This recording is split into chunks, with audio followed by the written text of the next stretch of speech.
અત્યારે આપણે શેની થીમ ચાલે છે? નહીં, શેની? શાકભાજી. વેરી ગુડ યુગરાજભાઈ. આપણે અત્યારે શાકભાજીની થીમ ચાલે છે. પહેલાં તો આપણે શાકની ઓળખ કરી, એનો કલર કેવો છે, એનો સ્વાદ કેવો છે, એ બધું જાણ્યું. બરાબર? એ કેવું પોચું છે કે કઠણ છે. પછી આપણે શીખા કે શાકભાજીને ધોઈને વાપરવી જોઈએ. બરાબર ને? આ તમે ભૂલી ગયા હોય તો તમને પાછું યાદ આવી જાય. ધોઈને વાપરવી જોઈએ. બરાબર?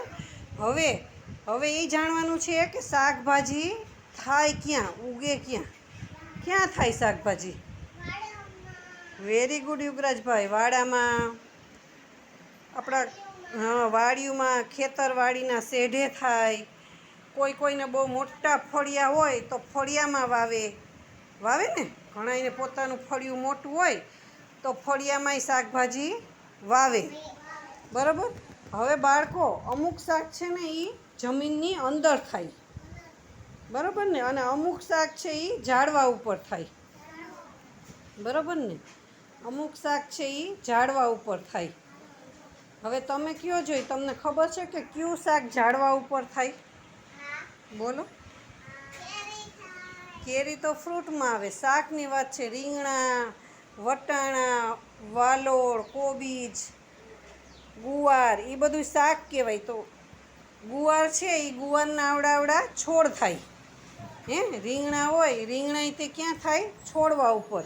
આપણને દેખાય કે આ રીંગણા છે, આ મરચાં છે, કોબીજના આવડા દડા જમીન ઉપર વેલામાં પડ્યા હોય છે. બરાબર છે? તો એ બધાય જમીન ઉપર થાય. ટમેટાનો છોડ થાય. બરાબર ને? ફુલાવર છે એ જમીન ઉપર થાય. પછી વટાણાનો આવડો છોડ થાય તો એની સીંગું થાય.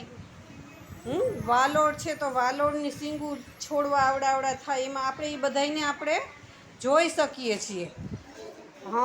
અને બટેટા ક્યાં થાય? તો કે જમીનમાં. ક્યાં? બટેટાનું છોડ દેખાય પણ બટેટા આપણને દેખાય નહીં. ગાજર છે, સૂરણ છે, ડુંગળી છે, એ બધું ક્યાં થાય? જમીનની અંદર. બાળકો, તમને ગમ્યું બધાયને? તો ચાલો એકવાર તાલી પાડો જોઈએ.